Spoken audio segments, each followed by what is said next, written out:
কোনো রকমের আটা ময়দা ছাড়াই সুজি দিয়ে বানিয়ে নিন এই মজাদার সুজির ফিঙ্গার। এটা বানানো যেমন সহজ, মাত্র 10 থেকে 15 মিনিটের মধ্যে আপনারা বানিয়ে নেবেন, খেতে কিন্তু ভীষণ ভালো হয়।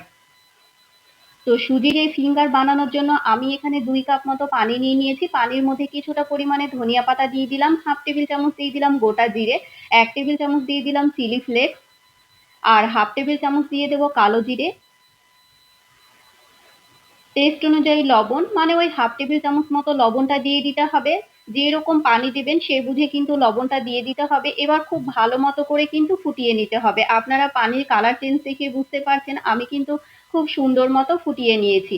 এখানে যেহেতু যেই কাপ মেপে আমি সুজিটা দিলাম, মানে 1 কাপ সুজির জন্য 2 কাপ পানিটা দেবেন। তাহলে কিন্তু সুজিটা খুব ভালো মতো সেদ্ধ হবে আর নাস্তাটা খেতেও ভালো লাগবে। তো আমি এখানে যেই কাপে 1 কাপ সুজি দিয়েছি সেই কাপের 2 কাপ পানিটা দিয়েছি। এবার সুজিটা দেওয়ার পর গ্যাসের আঁচটা একদম লো ফ্লেমে রেখে সুজিটাকে খুব ভালো মতো রান্না করে নিতে হবে। গ্যাসের আঁচটা মিডিয়াম কিংবা হাই ফ্লেমে করা যাবে না, গ্যাসের আঁচটা একদম লো ফ্লেমে রেখে খুব সুন্দর মতো করে কিন্তু সুজিটাকে রান্না করে নিতে হবে। তাহলে কিন্তু সুজিটার যে দানা দানা ভাব সেটা থাকবে না, খুব ভালো মতো রান্না হয়ে যাবে। তো গ্যাসের আঁচটা একদম লো ফ্লেমে রেখে আমি কিন্তু খুব ভালো মতো নেড়ে চেড়ে সুজিটাকে রান্না করে নিয়েছি। দেখুন আমার কিন্তু সুজিটা রান্না করা হয়ে গিয়েছে। এরকম শক্ত থাকা অবস্থাতে সুজিটাকে নামিয়ে নিতে হবে। তো একটা প্লেটের মধ্যে আমি সুজিটা নিয়ে নিয়েছি। এটা যখন অল্প ঠান্ডা হয়ে আসবে এটাকে আমি মেখে নেব। পানির মধ্যে কিন্তু আমি 1 টেবিল চামচ সাদা তেল দিয়েছিলাম, সেটা স্কিপ হয়ে গিয়েছে, আপনারা তেল দিয়ে দেবেন। 1 টেবিল চামচ আমি সুজির মধ্যে দিয়ে দিলাম কর্নফ্লাওয়ার। এবার একটু গরম থাকা অবস্থায়, মানে খুব বেশি ঠান্ডা হয়ে যাবে সেরকম না, অল্প যখন ঠান্ডা হয়ে আসবে, মানে হাতে মাখার মতো ঠান্ডা হয়ে এলে সুজি আর কর্নফ্লাওয়ারটাকে খুব ভালো মতো করে মেখে নিতে হবে। এই তো খুব সুন্দর মতো করে মেখে নিলাম। হাতে যদি লেগে লেগে আসে তাহলে 1 থেকে 2 টেবিল চামচ আপনারা সাদা তেল হাতে নিয়ে নিতে পারেন, তাহলে কিন্তু আর চেপকিয়ে লেগে আসবে না, খুব ভালো মতো মাখা হয়ে যাবে। আমি কিন্তু খুব সুন্দর মতো করে সুজিটাকে মেখে নিয়েছি। এবার 3টে ভাগে ভাগ করে নেব।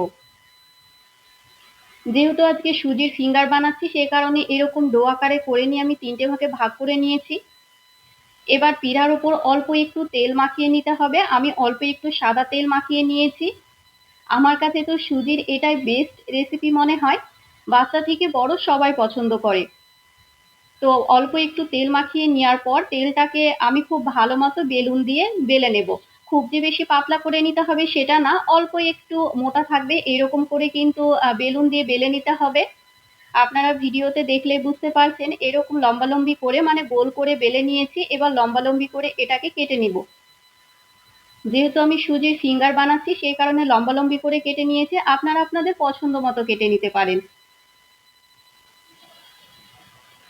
তো লম্বালম্বি করে একটা ফিঙ্গারকে আমি 2 ভাগে ভাগ করে নিয়েছি।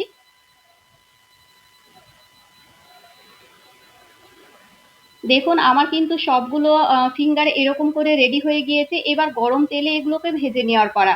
একটা কড়াইয়ের মধ্যে আমি পরিমাণ মতো সাদা তেল দিয়ে নিয়েছি। আমার যেহেতু সাদা তেলটা একটু কম ছিল, একটু সর্ষের তেলও মিশিয়ে নিয়েছি, সেই কারণে কালারটা এরকম কম দেখাচ্ছে, মানে লালচে কালার দেখাচ্ছে। তো আপনারা চাইলে সর্ষের তেল দিয়েও কিন্তু ভেজে নিতে পারেন, সেটাতেও টেস্টটা ভালো আসে। তো তেলটাকে কিন্তু খুব ভালো মতো গরম করে নিতে হবে, একদম খুব সুন্দর মতো ধোয়া ওঠা গরম করে নিতে হবে, তাহলে কিন্তু ফিঙ্গারগুলো ভাজা খুবই ভালো হবে। তো মানে তেলটাকে খুব ভালো মতো গরম করে নিয়ে গ্যাসের আঁচটা মিডিয়াম টু হাই ফ্লেমে করে দিয়ে কিন্তু উল্টিয়ে পাল্টে খুব সুন্দর মতো করে ভেজে নিতে হবে। এগুলো ভাজতে একদমই টাইম লাগে না, খুব তাড়াতাড়ি ভাজা হয়ে যায়। দেখুন এইরকম লাল লাল করে কিন্তু আমি ভেজে নিয়েছি। তো এক এক করে সবগুলো ফিঙ্গার কিন্তু আমি সেম ভাবে ভেজে নেব।